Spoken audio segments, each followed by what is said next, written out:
I heard somebody say online that 75% of Americans I are, heard that the other day. are on some form of Drug. medication, drugs. I thought And, it was and we're 50. not and we're not talking vitamins. It's how many people now are 400 pounds and they think there's nothing wrong with them? A lot. He got upset when the airline said, "Hey, you're too fat.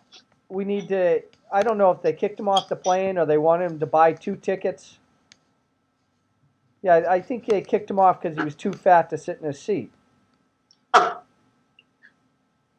Yeah, we now have those seatbelt extenders for people who. I couldn't believe it when this guy sat next to me and he had to have a seatbelt extender to fit on his seatbelt because the seatbelt wouldn't go around him.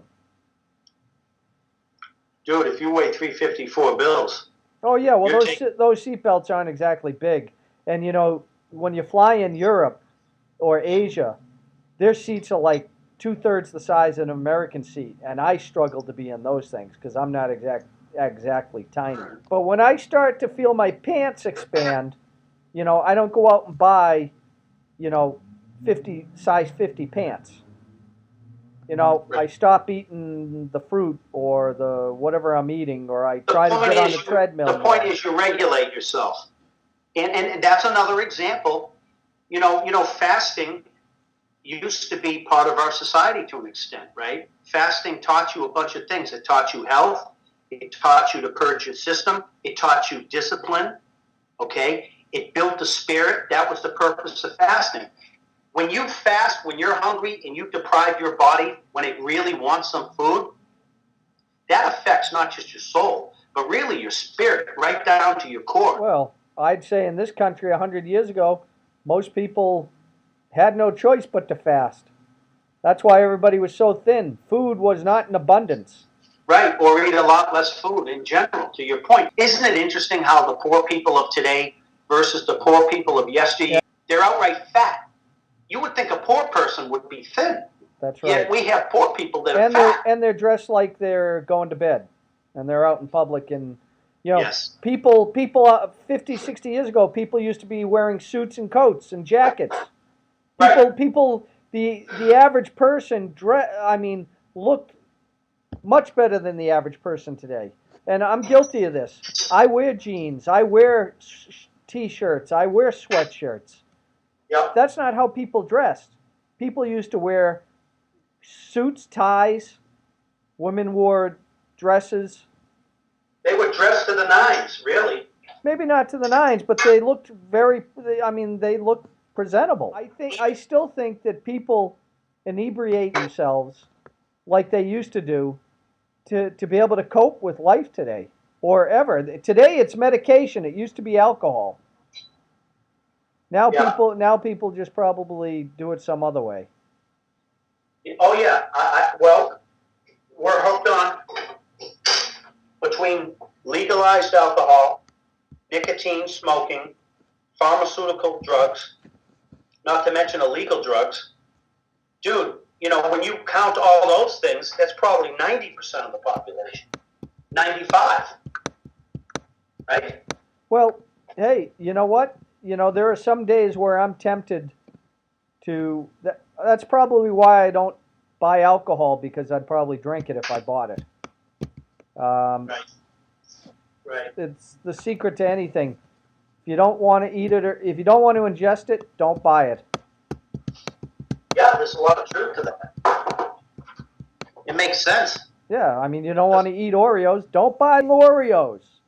It's that simple. Right. When I go to the supermarket and I see these people on EBD cards, and I see their cart, and it's like Doritos, Coca-Cola, junk, crap, processed foods, and I'm like, hey, hello, dude. I mean, I pick up the package. It's like 100 grams of sugar in a pack of cookies. At least 100 grams of sugar. And I'm thinking to myself, well, probably more than 100 grams. What am I talking about? It's probably...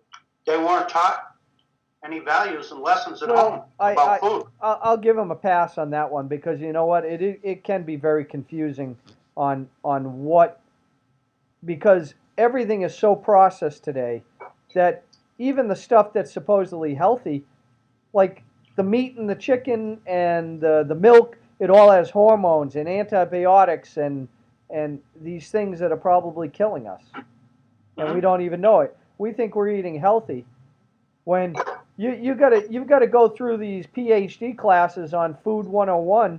I mean, even these people who say it's vegan food or organic food, how do you know? Are you there? I mean, are you taking them for their word? Yeah. I mean, in this society, what are the ramifications? Everybody else is lying.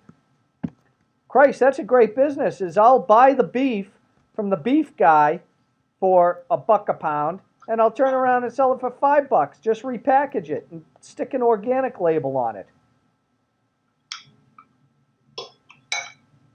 Are you a food expert, FDA, or a friggin' chemist to put it under the scope and determine it? Exactly.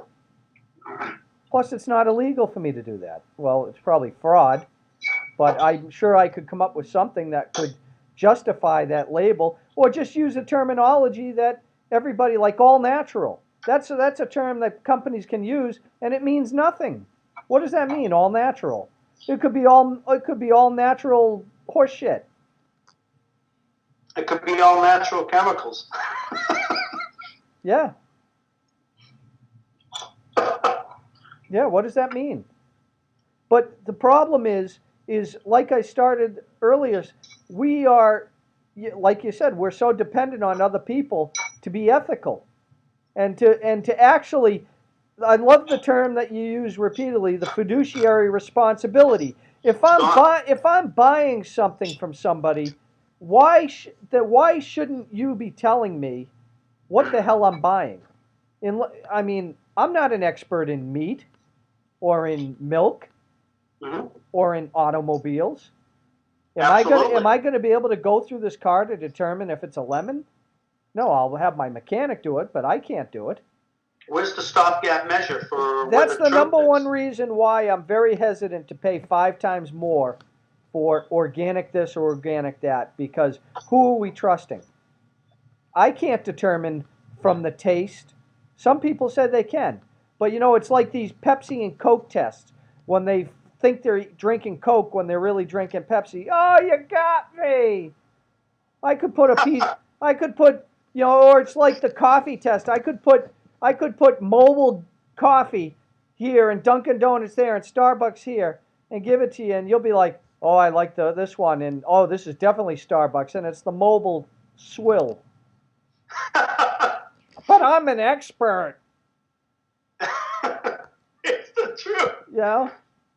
So I mean, I'm taking my chances because, you know, I buy the regular meat.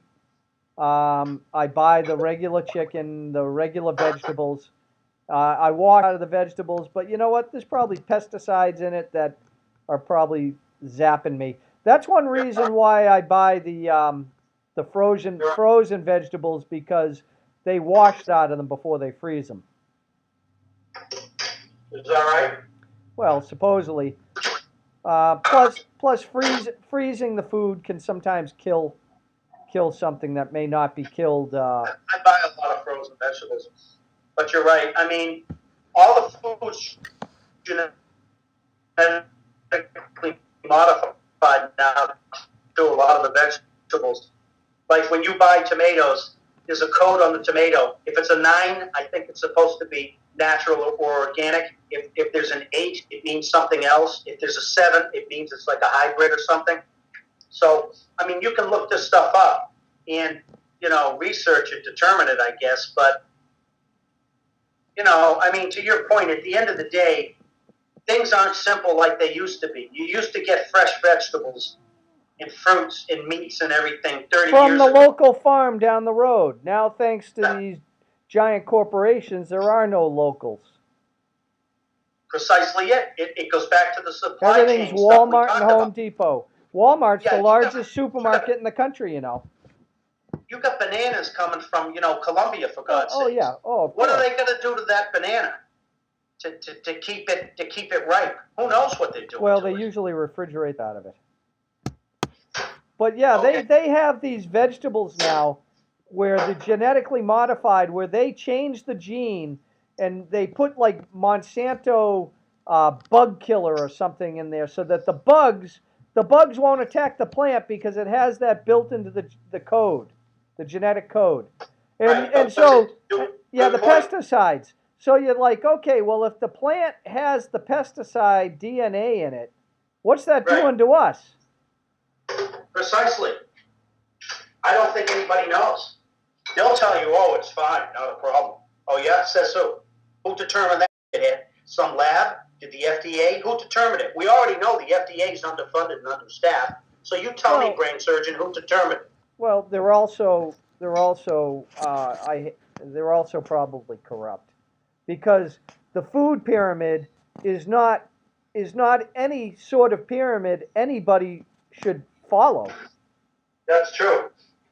If you follow the food pyramid, you're probably a fat pig. Yeah. Isn't it all like carbohydrate based and shit? Yeah, it's like absolutely. It's ridiculous. It's like breads and grains. I heard one of these jokers saying, "Oh, you should." I was driving home on the radio last night. One of these health advisories. You should have Raisin Bran in the morning to promote weight loss, but use a low sugar variety. And I'm like, unbelievable. Unbelievable. Yeah, well, Raisin Bran processed food, right? Of course. It's a grain. Yeah. Grain is grain. What do we feed the cattle? Grains.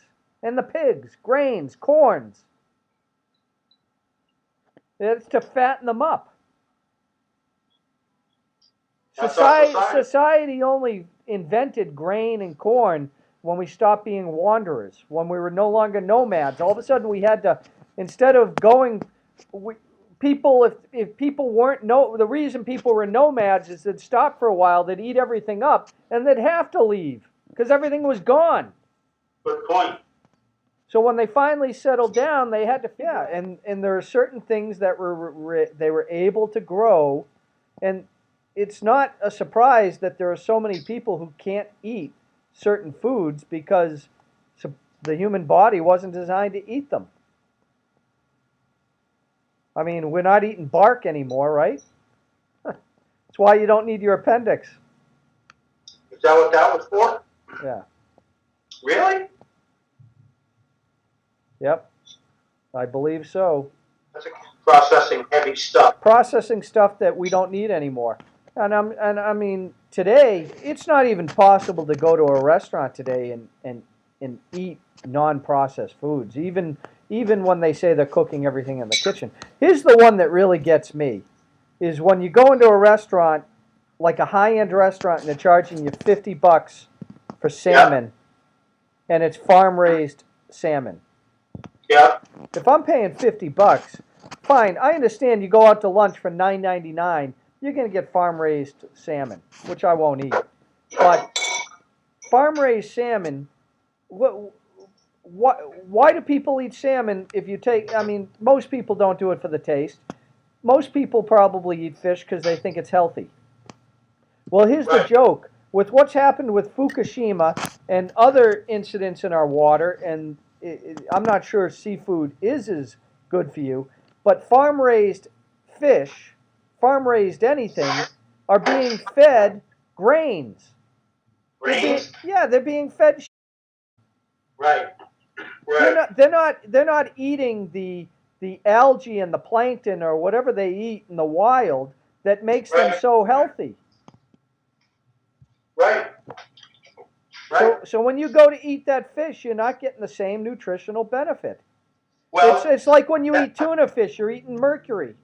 Right, you're right. I mean, our food supply, to your point, is so compromised. That's why you've got to take supplements today. That's why you've got to take a multivitamin. You've got to take a B. You've got to take fish oil. Well, D because you're not getting it through your regular food. Yeah, and you might not even be getting it through your fish oil. Right, because it's already compromised ahead of time, you mean? Well, listen, I think they're going to find out that, unfortunately for you, it's a placebo effect.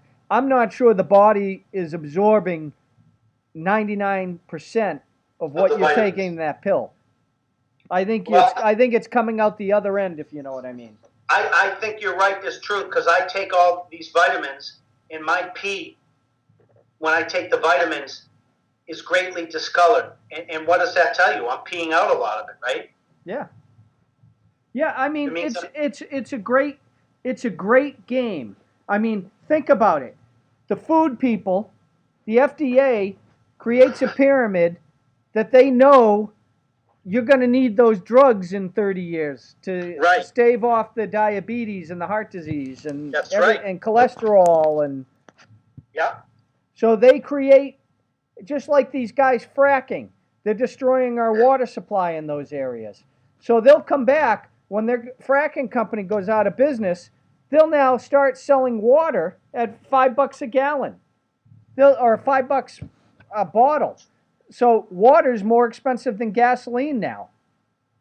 When you buy bottled water, you're probably paying more for water than you are for a gallon of gas. In fact, they say that the good business to get into is food. Really? Yep. Yeah, because what's going to happen is people out there are going to want to know that they're buying good food at a fair price.